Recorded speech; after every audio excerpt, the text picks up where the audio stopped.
সানিয়া মিৰ্জাক বিয়া কৰাব নেকি মহম্মদ শামী? কি ক'লে মহম্মদ শামী?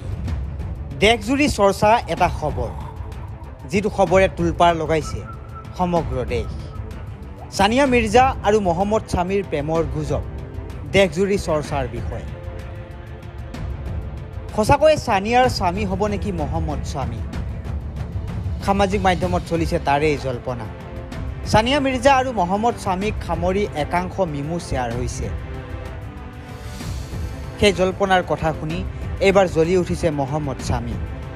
ভাৰতীয় পেচাৰ বলাৰগৰাকীয়ে নেটিজেনৰ ওপৰত খং কৰি লিখিছে, কাৰোবাৰ ব্যক্তিগত জীৱনক লৈ ভুৱা খবৰ প্ৰচাৰ কৰাৰ আগত এবাৰ ভাবি চাওক। এক সাক্ষাৎকাৰত শামীয়ে কয়, এয়া আচৰিত কথা, সকলো জোৰ জবৰদস্তি কৰিছে, কি যে কৰা যাব। ফোন খুলিলে নিজৰ ছবি নিজেই দেখোঁ। মই এটা কথাই ক'ম, কাৰো সৈতে এনেকুৱা কৰা উচিত নহয়।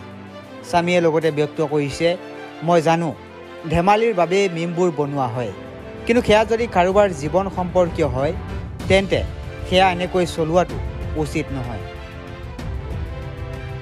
আপোনালোকে এনেকৈ এই তথ্য পাইছে, আমিতো এনে কোনো কথা ক'তোৱে কোৱা নাই। উল্লেখ্য যে চলিত বছৰৰ আৰম্ভণিতে শ্বুৱেব মালিকৰ সৈতে বিচ্ছেদ হৈছিল সানিয়া মিৰ্জাৰ। তাৰ পাছতেই পাক ক্ৰিকেটাৰ শ্বুৱেবে তৃতীয়বাৰৰ বাবে বিবাহপাশত আবদ্ধ হৈছে।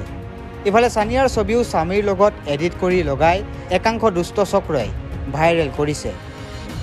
বিবাহ বিচ্ছেদিত দুই খেলুৱৈ একলগ হ'ব বুলি শ্বেয়াৰো কৰিছে।